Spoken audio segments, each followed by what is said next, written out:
Sean todos bienvenidos a una nueva edición del podcast Legión Oculta. Y ha llegado la oportunidad, ha llegado el día, más bien la noche, noches de misterio y terror. Así que prepárense, porque el día de hoy hemos traído a todos ustedes un asesino. Uno de aquellos que de verdad les va a causar muchas dudas. Se van a cuestionar y a la vez también ver cómo funciona la psiquis humana. Agradeciendo a cada uno de ustedes que nos estén sintonizando, dando un like, compartiendo en la plataforma que nos estén escuchando. YouTube, Spotify y también iVoox. Así que vamos con una nueva edición de Legión Oculta.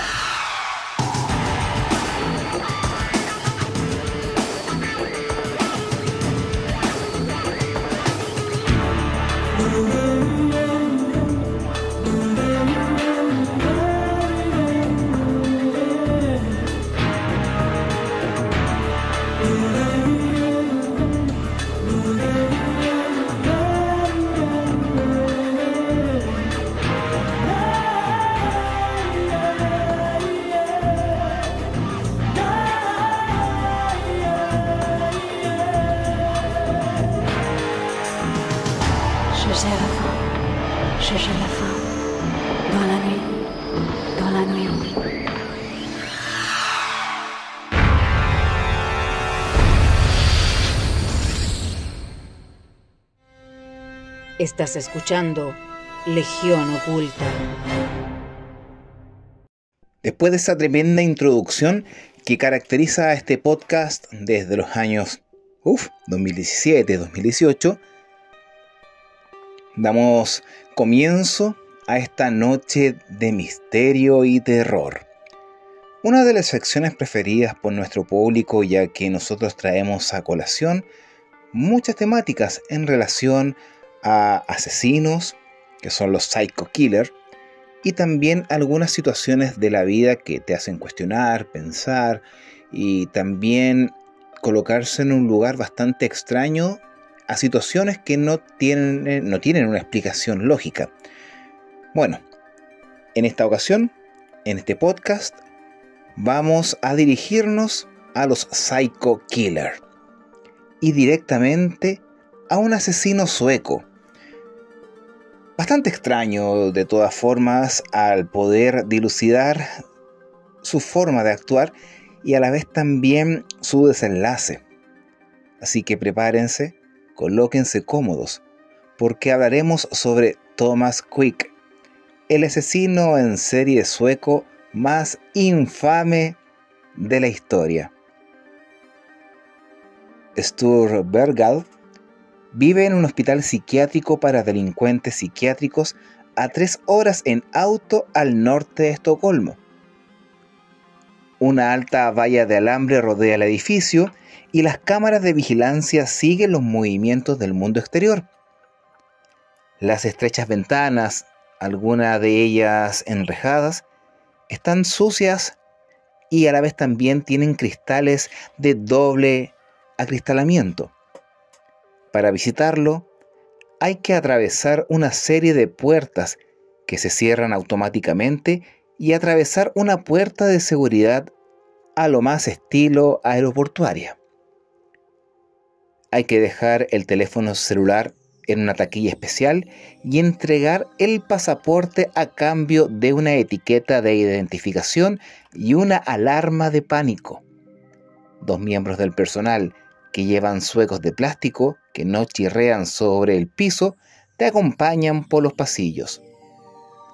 En la sala de visitas, Bergdahl está sentado con la espalda recta en una pequeña silla de color rojo, con la luz tenue reflejada en sus gafas de montura rectangular. Los pies ligeramente separados, calzados con calcetines grises y sandalias con cierre de velcro. Es paciente del Hospital Svater desde 1991 y aunque tiene 62 años, la piel de sus manos todavía está rosada y sin usar, como resultado, se supone, de la falta de exposición a la luz solar. Su pelo, lo que le queda, es de color blanco. De vez en cuando se inclina hacia adelante para coger una bolsita de tabaco de masticar de una lata azul que hay en la mesa bajo que tiene delante y que se coloca debajo de su labio superior. Sonríe más de lo que cabría esperar y cada vez muestra una hilera de dientes pequeños y amarillos que se abren hacia atrás como una valla que se derrumba sobre sí misma.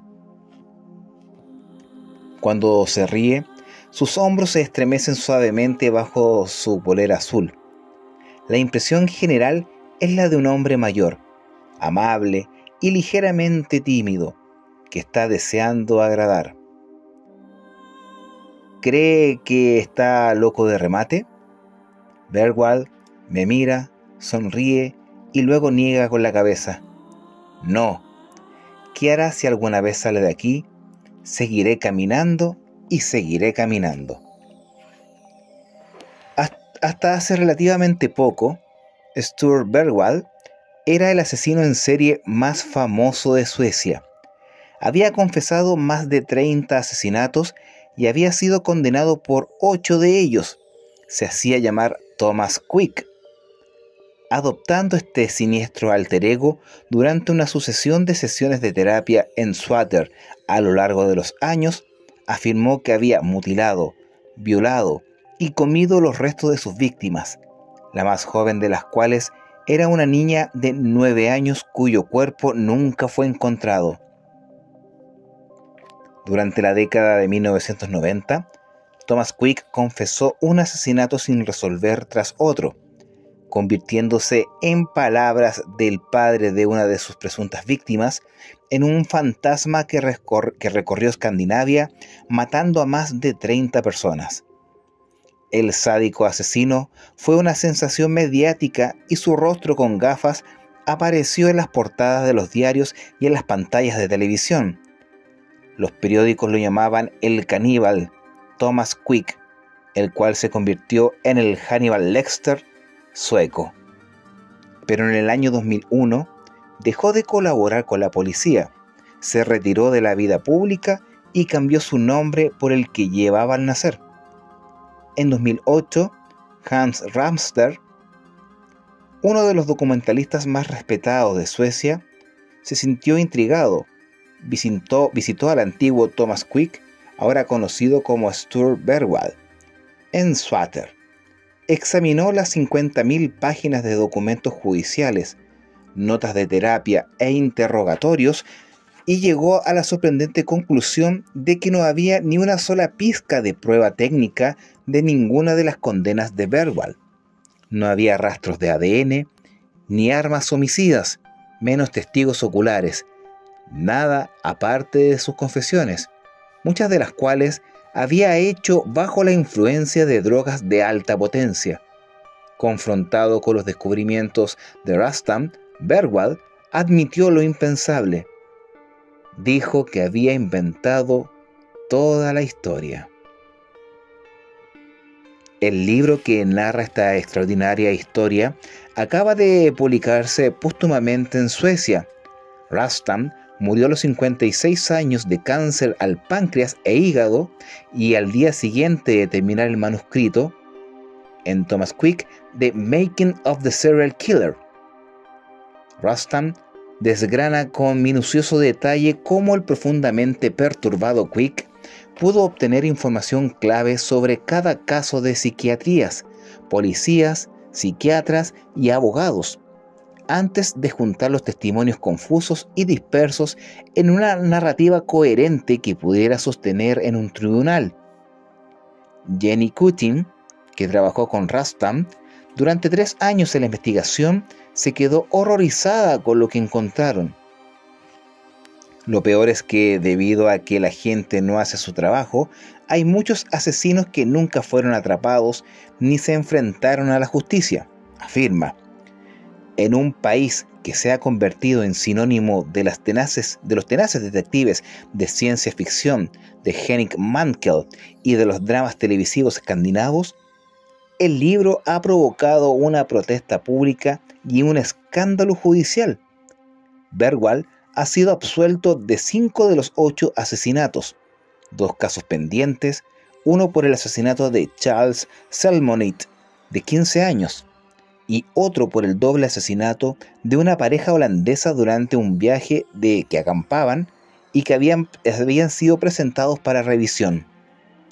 El abogado de Bergwall, Thomas Olsson, espera que se anulen los veredictos y entonces comenzará a luchar por la liberación de su cliente del hospital psiquiátrico en el que ha estado encarcelado durante más de 20 años.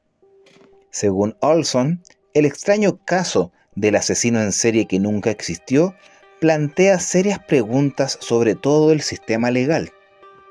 Pero, ¿por qué un hombre confesaría haber cometido crímenes tan sádicos y violentos si en realidad es inocente? En la sala de visitas de Swatter, Stuart Bergwall intenta explicarse. Se trataba de pertenecer a algo, dice hablando en sueco a través de un traductor. Su voz es tranquila pero insistente y sus pensamientos se expresan con inteligencia. Soy el primer periodista británico con el que ha hablado, pero no fue demasiado difícil contactar con él. Aunque entró en Swatter antes de que se generalizara el uso de Internet o los teléfonos móviles, ahora tiene su propia cuenta de Twitter, o ahora X.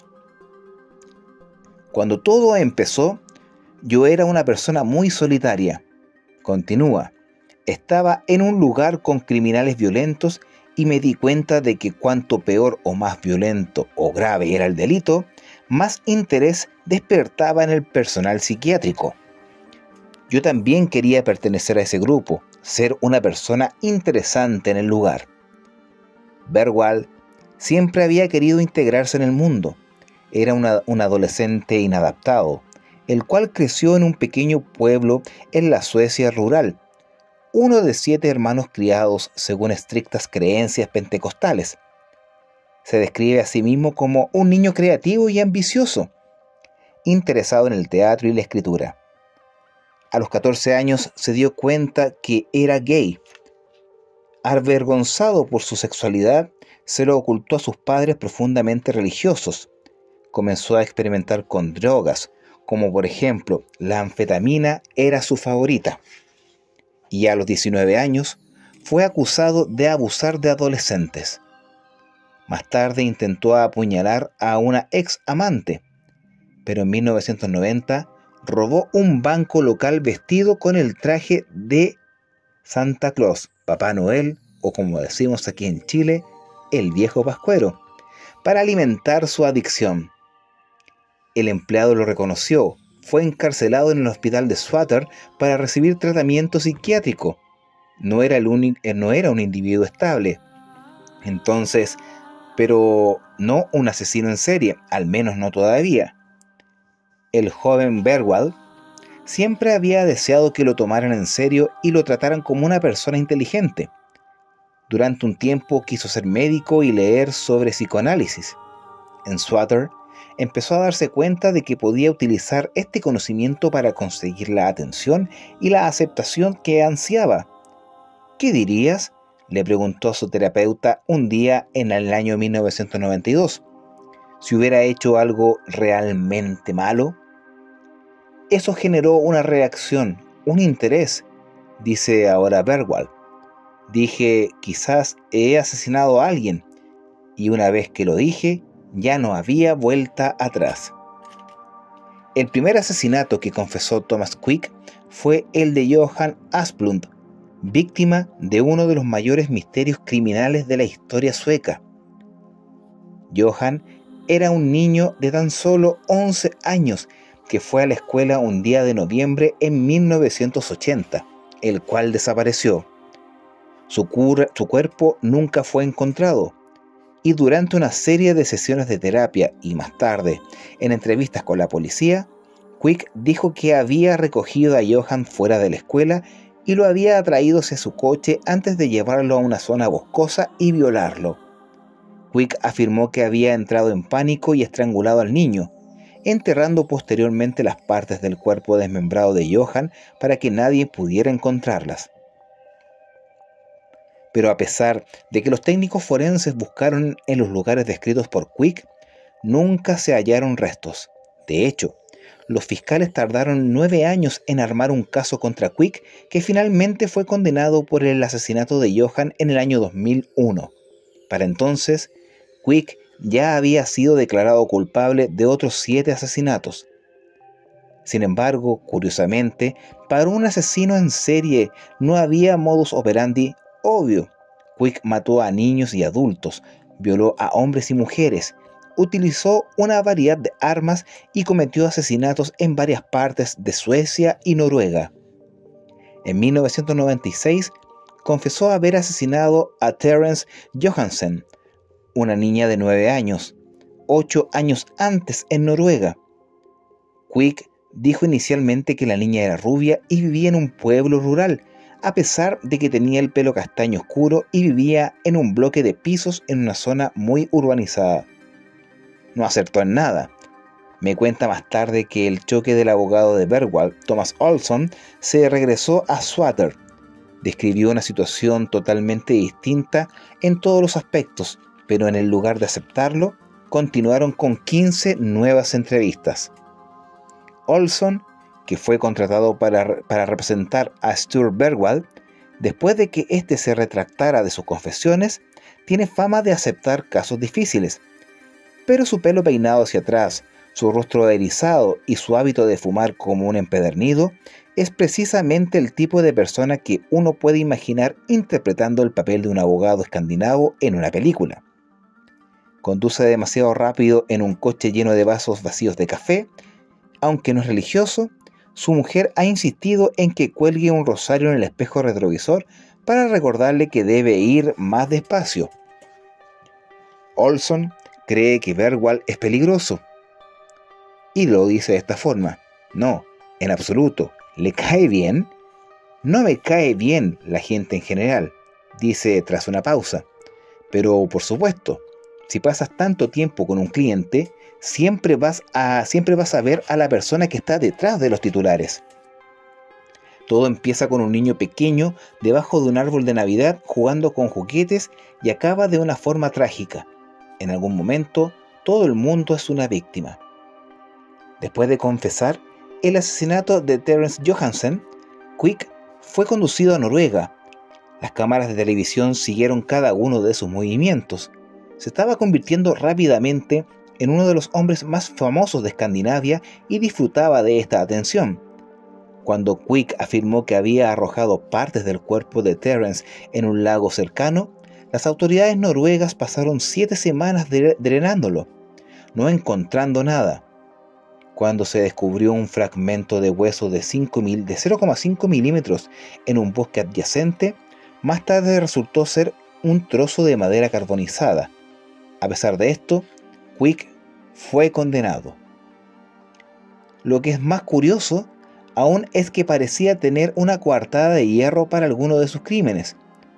Aunque confesó haber asesinado a un adolescente en 1964, cuando tenía 14 años, resultó que varios testigos recordaban haberlo visto en la Sagrada Comunión con su hermana gemela, no idéntica, a unos 400 kilómetros de distancia. De hecho, había una fotografía que lo mostraba allí. Cuando se atribuyó la responsabilidad del asesinato de una mujer de 23 años en Noruega en 1985, dijo que había tenido relaciones sexuales con ella a pesar de su preferencia sexual declarada por los hombres. La policía había encontrado rastros de esperma, pero un análisis posterior de ADN descartó la posibilidad de que perteneciera a Thomas Quick. Y sin embargo, los tribunales lo declararon culpable una vez más allá de toda duda razonable. Los defensores de las sentencias señalaron que en una entrevista, Quick había revelado detalles reveladores de cada uno de los crímenes que solo el asesino conocía. Todavía hoy hay quienes defienden con firmeza las investigaciones policiales, incluido el juez del Tribunal Supremo Warren Lambert, quien en 2006, cuando era fiscal general, llevó a cabo una revisión de una semana del caso de Quick y concluyó que todo era transparente. No hay ADN ni huellas dactilares y no son tan sólidas como podrían ser, dice Lambert cuando nos reunimos. Lo que sí hay es todo lo que él, o sea Quick, dijo en aquel entonces. De alguna manera todo encaja. Dio muchos datos sobre 2 asesinatos en particular, el de Johansen y el de Selmonavitz, que encajaban muy bien con lo que realmente sucedió y con el tipo de niños que eran estos dos. Pero según Bergwall, mucha de la información ya era de dominio público. Al principio de su ola de confesiones, todavía tenía licencias regulares en el hospital. Cuando salía de prisión, iba a la Biblioteca Real de Estocolmo y leía los casos antiguos en las microfichas de los periódicos, explica Bergwall.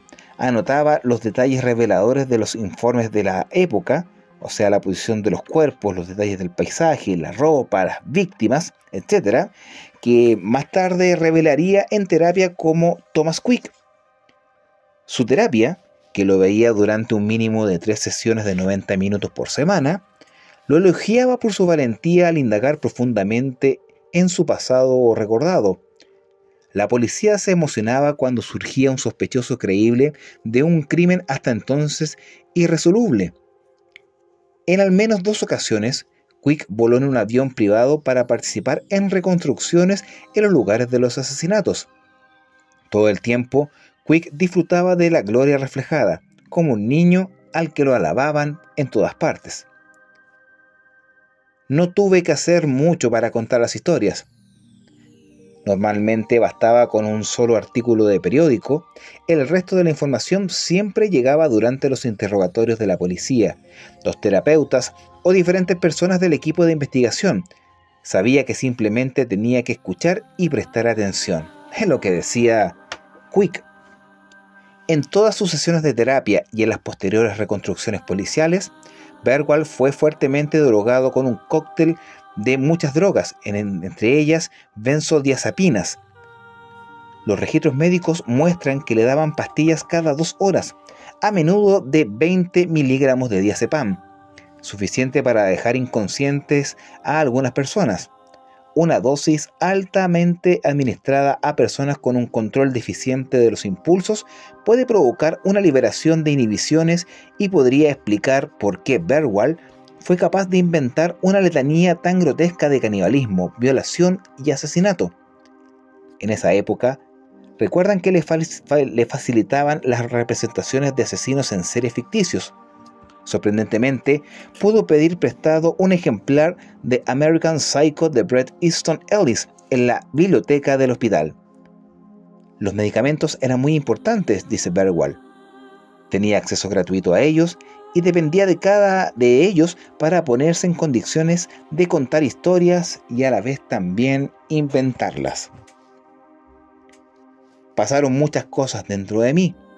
Me colocaban, me daban una dosis extra y luego tenía muchas fantasías. Mi imaginación se desbordaba, se desbocaba. En cierto sentido, me dieron mucha creatividad. Era como un círculo vicioso. Cuanto más contaba, más atención recibía de los terapeutas, la policía y los expertos en memoria, y eso significaba que también conseguía más drogas. Había una camarilla de personas en torno a Quick, que según los interlocutores eran algo así como una secta, un círculo ambulante, o una secta religiosa que no aceptaba las creencias disidentes. El mismo policía, el mismo terapeuta, el mismo fiscal y el mismo abogado defensor se ocuparon de cada una de las confesiones a lo largo de los años. Incluso se utilizó el mismo perro rastreador Sampo para rastrear cada lugar del asesinato. Durante la investigación, Quick mencionó al menos 24 lugares en Suecia y Noruega donde había cometido asesinatos manipulando cadáveres o dejando restos humanos, dice Leila Bell Drake, que fue la agente literaria de Hans Ramster. Sampo, el perro, buscó restos humanos 45 veces en esos 24 lugares. Nunca se encontró ni un solo rastro de sangre o de restos humanos. El perro es tan malo como los demás que estaban investigando el caso de Quick. La teoría que propuso este selecto grupo fue que el paciente había reprimido recuerdos extremadamente traumáticos, que reaparecieron en forma de secuencias oníricas que a menudo podían estar plagadas de inconsistencias. Solo mediante repetidas sesiones de terapia con confidentes de confianza y la administración de medicamentos calmantes pudieron emerger la verdadera historia. Para Jenny Cutting, este es uno de los elementos más escandalosos de todo este extraño asunto, porque dicen que era un enfermo mental internado en un hospital psiquiátrico de Swatter. Dice Cutting que con ira contenida que casi se hace patente, era el único que no tenía trabajo. Las personas que lo rodeaban eran las que decían o las que debían decirle: no te creemos.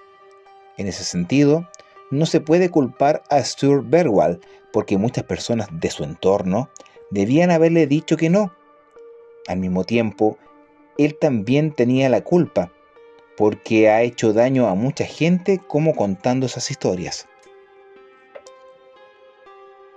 Entre ellos, los más importantes fueron los seres queridos de las víctimas, que vieron su dolor expuesto en público, sus esperanzas desesperadas, también por un fantasioso y luego frustradas por la incompetencia profesional. Bjorn Asplund es uno de ellos, el padre del niño de 11 años desaparecido que fue objeto de la primera confesión de Quick.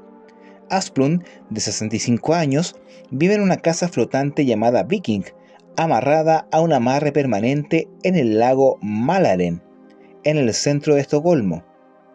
Dentro de una cafetera hierve en el fogón de una cocina y el barco se balancea suavemente de un lado a otro con una, en este caso, exhalación de la marea. En la pared sobre la mesa del comedor donde estamos sentados cuelga la fotografía en blanco y negro de Johan, un niño sonriente con un corte de pelo estilo bol de flan. Era muy popular en la escuela, un niño estupendo, dice Asplund. Su sueño era ser granjero, y en 1993 a Asplund y a su ex mujer Ana Clara, la pareja se divorció cuando Johan tenía 3 años, le dijeron que un enfermo mental al que nunca habían conocido había confesado el secuestro y asesinato de su hijo. Desde el principio, ninguno de los dos creyó. No por muchas razones, dice Asplund, que trabaja para una organización benéfica de salud mental. En casi todos los casos en que el niño es la víctima, el agresor es alguien que tiene una relación estrecha con él. No conocían a Thomas Quick, pero los Asplund estaban convencidos de que no conocían al culpable. Pero también explicaban que podría haber sido un ex compañero de Ana Clara, que quería vengarse por la ruptura de su relación. Había suficientes pruebas circunstanciales contra este sospechoso para que los Asplund iniciaran una acusación particular contra él. El ex compañero fue condenado a 2 años de prisión por secuestro, pero fue puesto en libertad tras apelar 1 año después. Sin embargo, Bjorn Asplund sigue convencido de que la culpa es de este hombre. Me enfadé mucho cuando Thomas Quick confesó, porque a partir de ese momento me di cuenta que todo el caso contra el ex compañero estaba cerrado. El hecho de que Quick tardase 7 largos años en estructurar una secuencia coherente de hechos no hizo más que confirmar las sospechas de la pareja. Para cualquier persona sobria de este país, debe haber sido obvio que este tipo no era de fiar. Durante la investigación, Asplund cree que era evidente que Quick estaba obteniendo información de la policía. Descubrimos que todo lo que le decíamos saldría a la luz en unas semanas después, en sus sesiones de terapia, afirma. Como ejemplo, señala el hecho de que Johan tenía una marca de nacimiento distintiva en su nalga derecha que solo sus padres conocían. En las primeras entrevistas, Quick solo afirmó que Johan tenía algunas marcas o cicatrices vagas en la parte delantera de su estómago, posiblemente de una cirugía. La policía preguntó a los Asplund si Johan tenía alguna característica en base a esas cicatrices. Durante un tiempo se negaron a ser específicos debido a sus sospechosas, o en este caso sospechas, de que eran informados directamente o esta información llegaba a Quick. Luego amenazaron a Ana Clara con llevarlo a juicio para proteger o por proteger a este asesino, recuerda Asplund, así que ella dibujó una marca de nacimiento. Poco después, Quick recordó la marca en la terapia.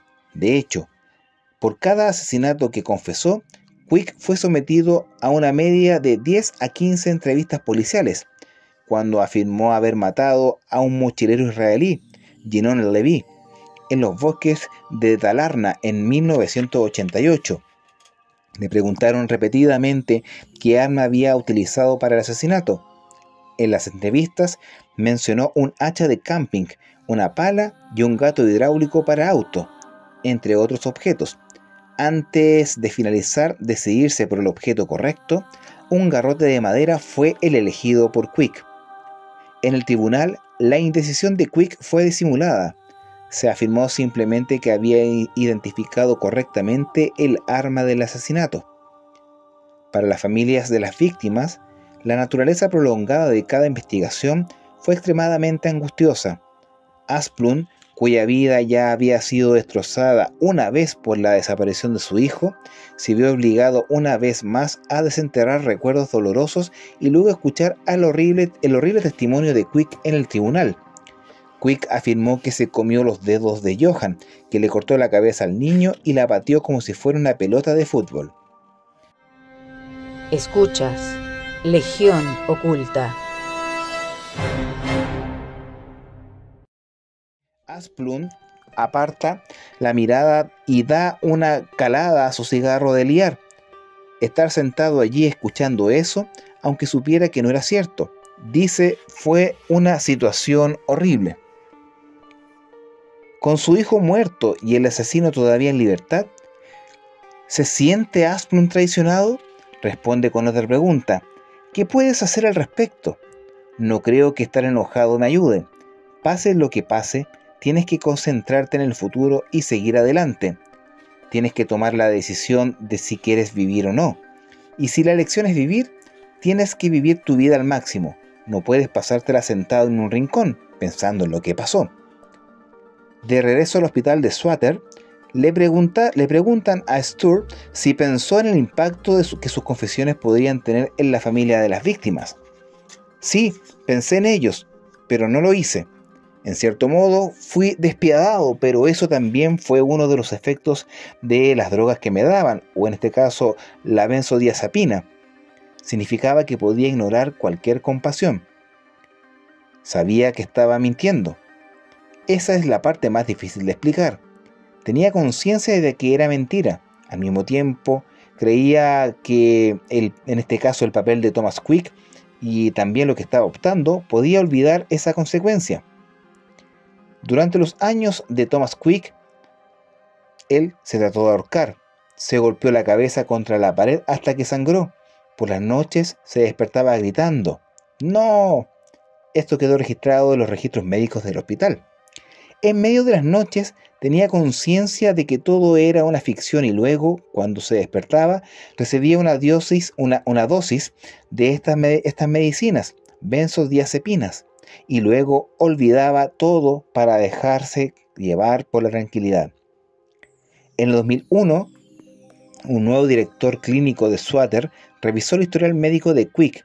Este se sorprendió al descubrir que las dosis y el suministro de medicamentos se habían reducido rápidamente. Una vez que dejó de tomarlos, dejó de confesar. En lugar de eso, anunció a los periodistas que ya no cooperaría con la policía y se retiró de la escena pública. Luego guardó silencio durante 7 años hasta que Hans Ramstam lo localizó. Hans era una persona muy intensa, con una capacidad de escuchar a los demás y también para compartir, dice Bergwall, mostrando por primera vez un pequeño atisbo de emoción. Según lo que él comenta, y lo dice de esta forma: Recuerdo que la tercera vez que nos vimos, Hans había visto las cintas de video de las reconstrucciones policiales y me dijo: veo que estás drogado.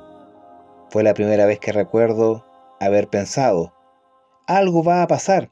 Sentí si algo va a cambiar y estaba listo para confesar. Fue muy liberador finalmente decir la verdad y saber que no tenía nada que temer porque era la verdad.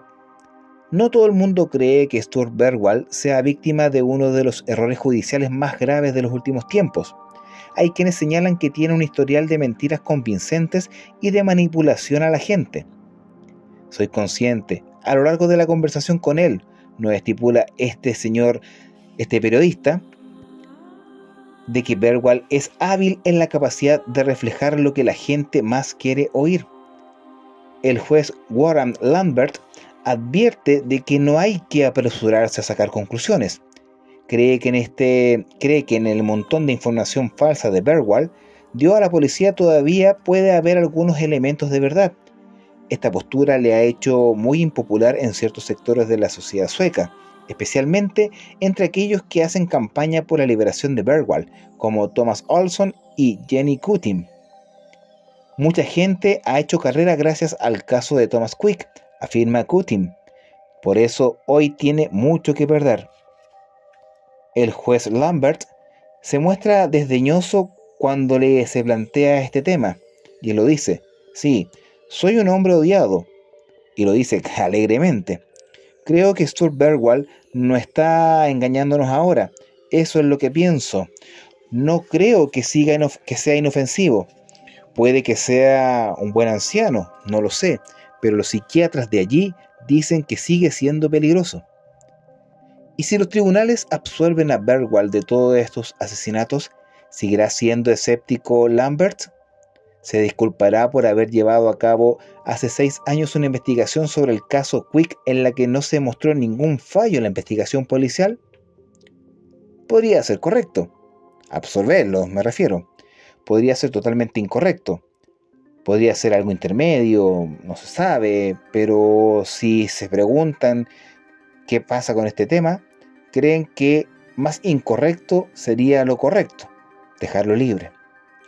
En Swatter, nuestro tiempo se acerca a su fin. Bergwall se levanta y espera pacientemente a que los 2 miembros del personal lo lleven de vuelta a su pabellón en el piso de arriba. Cuando se va, lo que más le sorprende de él es su falta de personalidad. No deja una fuerte impresión. Es perfectamente posible, por supuesto, que después de 21 años de encarcelamiento y adicción a las drogas, ya no tenga una idea clara de quién es, ni tampoco noción del espacio y tiempo. Afuera, de pie en la fría tarde gris y mirando hacia el primer piso del edificio del hospital, este periodista ve a Bergwall en la ventana, sonríe, saluda con la mano y luego se llevan al asesino en serie que nunca existió. Todo lo que queda atrás es la luz reflejada en un cristal y las sombras donde hace momentos atrás estaba. Un documental del año 2015, The Confessions of the Thomas Quick, relata la vida de Bergwall y sus confesiones y retracciones de asesinatos, incluidas entrevistas con Bergwall y otros participantes en el evento. En él, Bergwall explicó que hizo las confesiones para llamar la atención debido a la profunda soledad que sentía. El documental afirma que Bergwall sabía poco sobre cada asesinato, pero que recibió detalles durante el interrogatorio, lo que le permitió acumular suficiente información para persuadir a las personas de que había llevado a cabo estos asesinatos. También afirma que, como resultado de sus confesiones, Bergwall recibió un tratamiento privilegiado en el hospital, incluidos medicamentos y terapias a pedido, su propia oficina con computadora y acceso a internet, comidas en restaurantes cuando salía a visitar los lugares de los asesinatos, y que todo esto puede haberse alentado a seguir confesando más y más crímenes que posiblemente nunca hayan existido. En 2018 se emitió en la televisión sueca una serie dramática televisiva llamada That Some Guns I Snowed, dirigida por Kjell Anderson y protagonizada por Robert Gustafsson. un investigador de casos sin resolver de la policía, inspirada en la historia de Thomas Quick.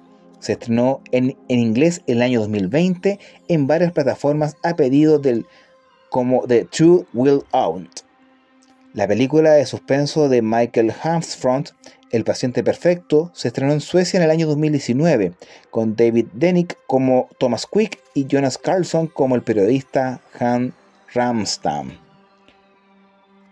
¿Se dan cuenta, queridos amigos, después de haber escuchado esta historia, este Psycho Killer, bueno, aperturemos comillas, Psycho Killer, Thomas Quick, el asesino en serie más infame de la historia?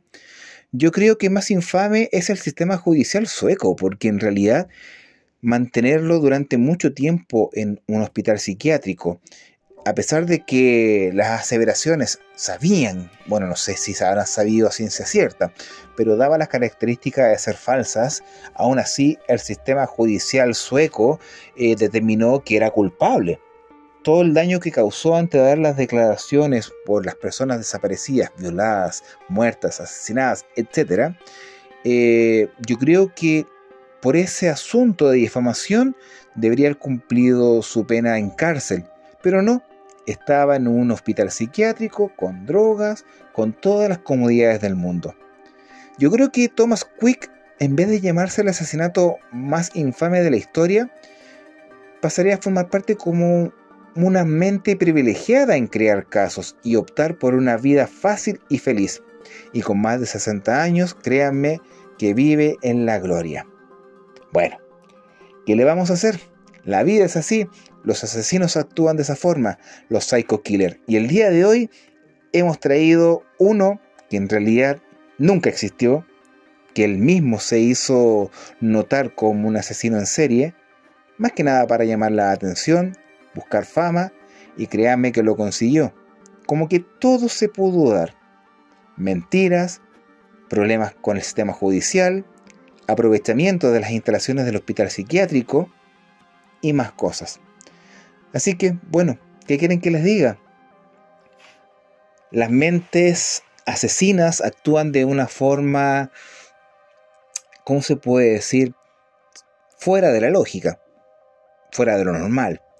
Pero aquí estamos viendo a Thomas Quick, un asesino bastante raro, bastante extraño, que solamente buscó fama y buscó comodidad. Bueno, ¿es algo extraño?